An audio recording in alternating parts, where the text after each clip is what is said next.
Hi hello வணக்கம் நண்பர்களே, அனைவருக்கும் வணக்கம். இன்றைக்கி நாம் இந்த ஒரு வீடியோவில் எதை பற்றி பார்க்க போகிறோம் அப்படின்னு பார்த்தீங்கன்னா, பிஎம் கிசானுடைய 23வது தவணை.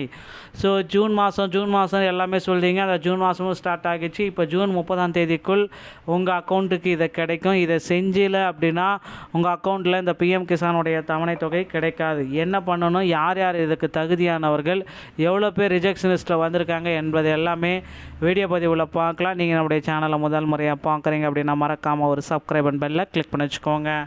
ஸோ இந்த பிஎம் கிசானுடைய 23வது தவணை ஜூன் 30ஆம் தேதிக்குள் இதை செய்யாவிட்டால் 2000 ரூபாய் உங்கள் அக்கௌண்ட்டுக்கு கிடைக்காது. பிஎம் கிசான் ஒவ்வொரு ஆண்டும் இகேஒய்சி சரிபார்ப்பு செய்வது என கட்டாயப்படுத்தியுள்ளது. தற்பொழுது ஒரு உத்தரவையும் பிறப்பித்தது. ஜூன் 30ஆம் தேதிக்குள் தங்கள் இகேஒய்சி சரிபார்ப்பை நிறைவு செய்ய தவறும் விவசாயிகளுக்கு அடுத்த தவணை தொகை நிறுத்தி வைக்கப்படும் அப்படின்ற அறிவிப்பை தெரிவித்திருக்காங்க. இந்த பிஎம் கிசானுடைய அடுத்த கட்ட அப்டேட்டு இது தாங்க. ஸோ பிஎம் கிசானுடைய முக்கியமான அப்டேட் அப்படின்னா, மத்திய அரசு தற்பொழுது விவசாயிகளுக்காகவே பல்வேறு நலத்திட்டங்களை செயல்படுத்திட்டு வருதுங்க. இவற்றில் மிகப்பெரியது இந்த பிஎம் கிசானுடைய திட்டம். பிஎம் கிசான் காப்பீடு திட்டம், பிஎம் மான்தன் திட்டம், கிசான் கிரெடிட் கார்டு திட்டம், பிஎம் தன்ய கிருஷி திட்டம், பிஎம் சம்மன் நிதி திட்டம். ஸோ இதைகள் அனைத்துமே அடங்கும். விவசாயிகளுக்கு சாத்தியமான அனைத்து வழிகளிலும் நிதி உதவி வழங்க மோடி அரசு உறுதி செய்துள்ளது. இந்த சூழலில் பிஎம் கிசான் திட்டம் தொடர்பாக ஒரு முக்கியமான அறிவிப்பு ஒன்று வெளியாகியிருக்கு. இந்த டைமில் இந்த பிஎம் கிசான் சம்மன் நிதி யோஜனா, இந்த திட்டத்தின் பயனாளிகள் அனைவருக்கும் ஆண்டுதோறும் இகேஒய்சி செய்வதை கட்டாயமாக்கியிருக்காங்க. ஸோ இகேஒய்சி அப்படின்றது நீங்கள் செய்யலை அப்படின்னா கண்டிப்பாக உங்கள் அக்கௌண்ட்டுக்கு இந்த பண வரவு டிரான்சாக்ஷன் நடக்காது. ஸோ தற்பொழுது இதை உத்தரவு செஞ்சுருக்காங்க. விவசாயிகள் அனைவரும் ஜூன் 30ஆம் தேதிக்குள் தங்கள் இகேஒய்சி சரிபார்ப்பு முறையை நிறைவு செய்ய வேண்டும். இல்லைனா அந்த அக்கௌண்ட்டில் உங்களுக்கு பண வரவு அப்படின்றது நிறுத்தி வைக்கப்படும்.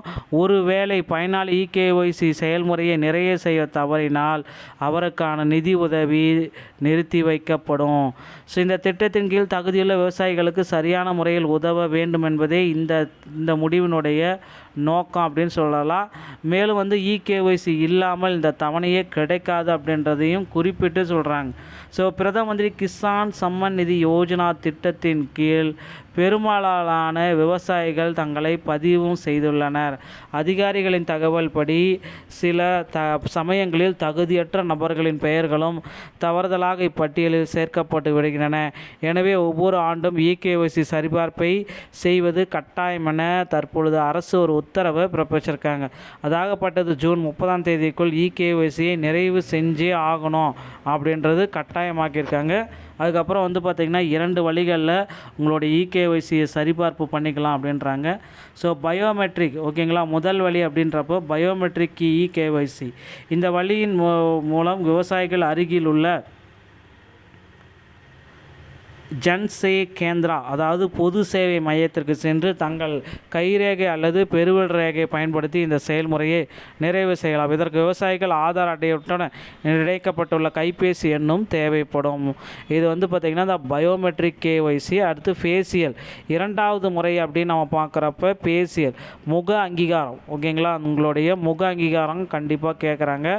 ஸோ ஃபேஷியல் வழிமுறைகள் முக அங்கீகார சரிபார்ப்பு இந்த விவசாயிகள் தங்கள் வீடுகளிலிருந்தே பண்ண முடியும் அப்படின்றத குறிப்பிட்டு சொல்கிறாங்க. ஸோ தங்கள் கைபேசியை பயன்படுத்தி தாமாகவே செய்து கொள்ளலாம். பிஎம் கிசான் ஆப் செயலி வாயிலாக தங்கள் முகத்தை ஸ்கேன் செய்வதன் மூலம் இந்த இதை முடிச்சுக்கலாம். ஸோ 22வது தவணை கடந்த மார்ச் 13ஆம் தேதி வெளியிடப்பட்டது. அதில் பார்த்திங்கன்னா 18,640 கோடியை அரசு விரிவித்துள்ளது. 23வது தவணை தொகை எப்பொழுது கிடைக்கும் அப்படின்ற கேள்விக்கு ஒரு பதில், ஓகேங்களா. ஸோ பிஎம் கிசான் திட்டத்தின் 23வது தவணை தொகை இந்த ஜூன் மாதம் 30ஆம் தேதிக்குள்ளார வந்துடும். பிஎம் கிசானுடைய இணையதளத்துக்கு சென்று அதிகாரப்பூர்வ பிஎம் கிசான் இணையதளத்துக்கு சென்று பெனிஃபிஷரி ஸ்டேட்டஸு கிளிக் பண்ணிவிட்டு உங்கள் ஆதார் எண் என்னது கணக்கு எண்ணை உள்ளிடவும் இப்பொழுது கெட் டேட்டா முடிவுகளை நீங்கள் தெரிஞ்சுக்கலாம். உங்கள் பணியோடைய நிலைமை ஏதாவது எரர் காட்டுது அப்படின்னா பெண்டிங்கில் காட்டுதா, அதை சால்வ் பண்ணிக்கோங்க. இந்த தகவல் உங்களுக்கு பிடிச்சிருந்தால் நீங்கள் நம்முடைய சேனலோட இணைந்திருங்கள். மீண்டும் ஒரு நல்ல தகவலோடு நான் உங்களை சந்திக்கிறேன். நன்றி, வணக்கம்.